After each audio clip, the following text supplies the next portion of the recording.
I'm from Lamar, South Carolina. How many people have ever heard of Lamar, South Carolina? Just a few. We're about 15 minutes away from Florence, South Carolina, and if you're going to Myrtle Beach on I-20, you will see a little sign that says Lamar. But don't blink because you're missing. That's how small it is. I come from a big family, 4 sisters and 3 brothers. My parents were the salt of the earth. They believed in God, hard work, and family.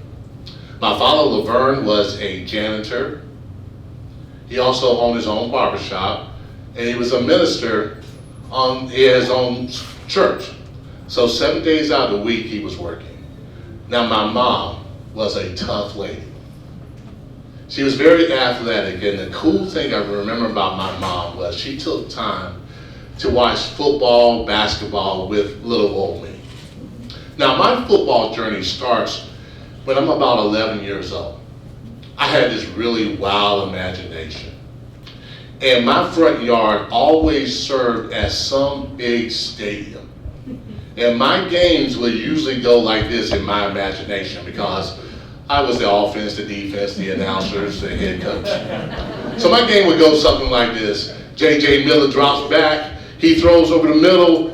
Levon Kirkland catches it. Touchdown, Levon Kirkland. Oh my goodness, he does it again. Of course, I was always the heroic one in the story. But when I was 11 years old, this is what happened to me. I was just tossing the ball around one day, and I tossed it up, I caught it, and I told myself, I'm going to play pro football one day. Now, there was no way in the world anybody would have believed that, but I did. With every fiber in my being, I believed that I was going to play. But I was also smart enough to keep that with me inside. Didn't tell anybody. So I get to the 9th grade, and this is the first time I get to play organized football. My father was kind of strict, and he wasn't going to let us play Pee Wee or Pop Warner. So I fell in love with football. I mean, I was already in love with football, but we developed a relationship. It was like boyfriend and girlfriend, and we just really connect. So my first year playing organized football went really well for me. Had a good season. Everything went great, man. I was getting affirmation. Football was loving me, and I was loving football. But the next year, my 10th grade year, I went to varsity, which is a big jump for someone who never played organized football before. But going back to my father, if I didn't ask him to go to practice or every game, I couldn't go to practice. So there was a couple of days I missed. Man, I got reprimanded by my coach, but my coach ended up being like a second father to me. After he chastised me, he said, hey, I think you have the ability to go to the next level. And that was the first time someone told me what I already believed. And so, man, I got more committed to football. I did. I just loved it some more, worked really hard for it. And then in 11th grade, I got recruited. I didn't really get recruited that heavily. Clemson recruited me. And the reason why I chose Clemson because it was a great relationship with the recruiters. I went there and I just fell in love with Clemson. So I go to Clemson, and you guys can't tell, but I was kind of a geek boy. And I would read the whole program. They would send me these programs, and I would read the whole program. And the thing was, I knew everybody on the team where they went to, their high school, but guess what? Nobody knew who the heck I was. Not even the coaches that were coaching me really knew who I was.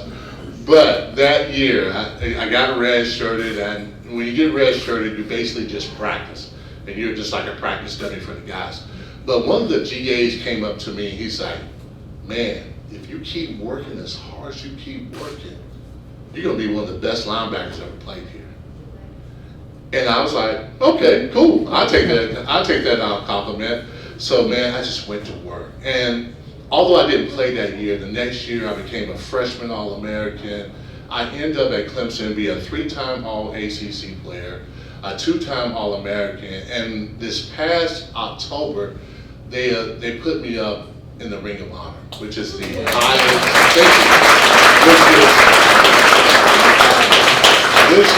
highest honor that you can get as a student athlete at Clemson University. So I had a really good career there, met a lot of great people, but now is that time to start thinking about going to the NFL.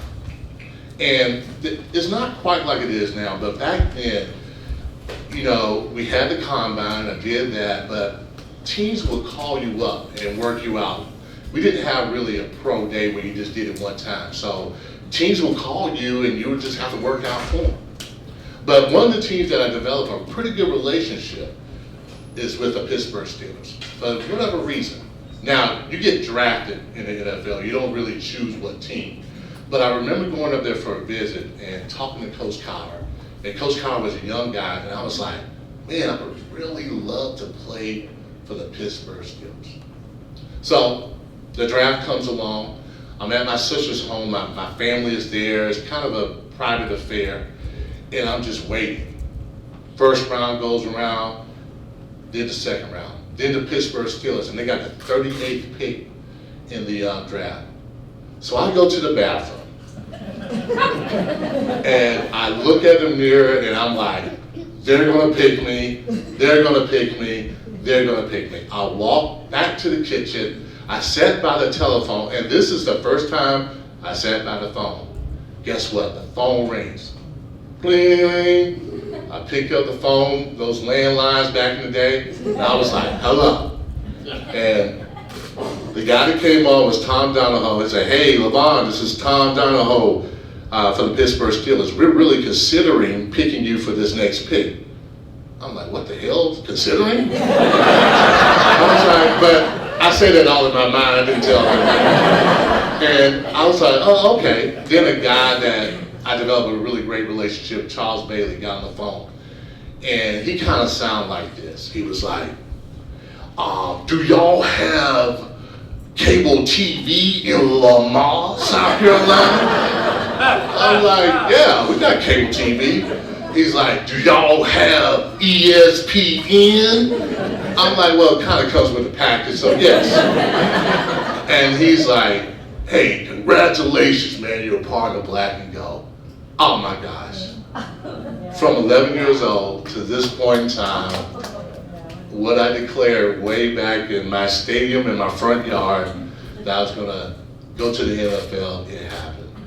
And I remember the first time I go to camp, and I see all these guys running around. I'm like, oh my God, they're really good. And I realized that the draft was just the first part of it.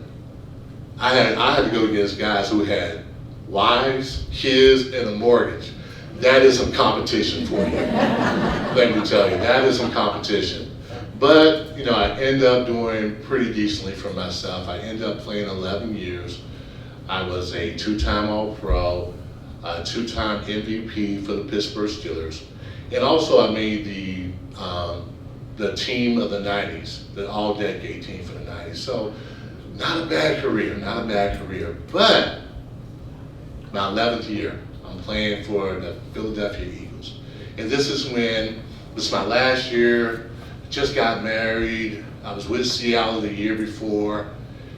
And that year, you know, I'm thinking like, okay, maybe this is my last hurrah, or, you know, maybe this is my last chance to get a Super Bowl ring.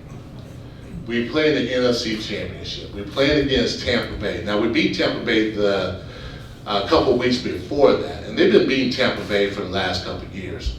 But man, this game was really tight. It was nip and tuck the whole time. And I remember a play where I was pursuing a running back, and some dude just came out of nowhere. Bow! I fell, but I got back up because it's arm code. You gotta, if you get hit hard, you gotta get back up. You don't want anybody to see you get hurt. So I got up and I'm like, whoa, I'm losing my peripheral vision. You know, it was out here one time, now it's in here. So the game is still going on. We throw an interception, and that's really kind of the end of the game.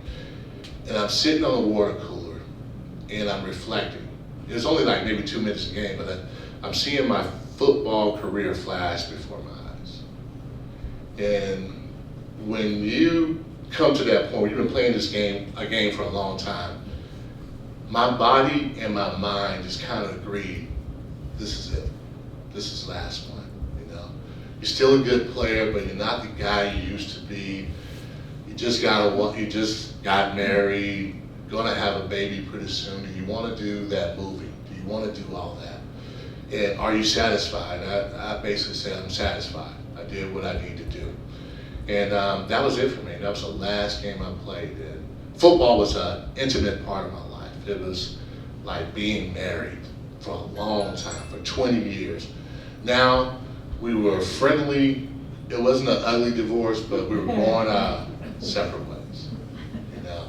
And then after that, after retirement, you gotta have to kind of find your way, because that transition is always tough. It is.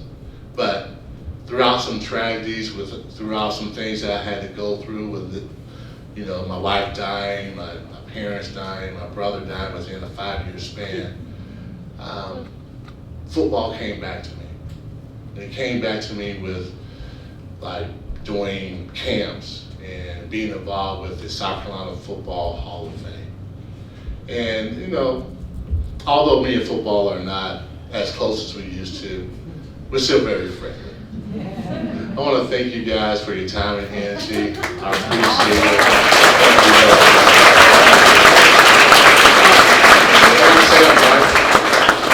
it. Okay, so I guess it's Q&A. Yeah. Anybody have any questions? Okay.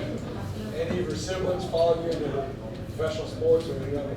Actually, I was the youngest boy, and so being in that environment, my brothers were all really good athletes, and man, they probably teased me as much as possible, but no siblings or anything like that ever played after me. But my brothers were really pretty good football players. Yes, sir.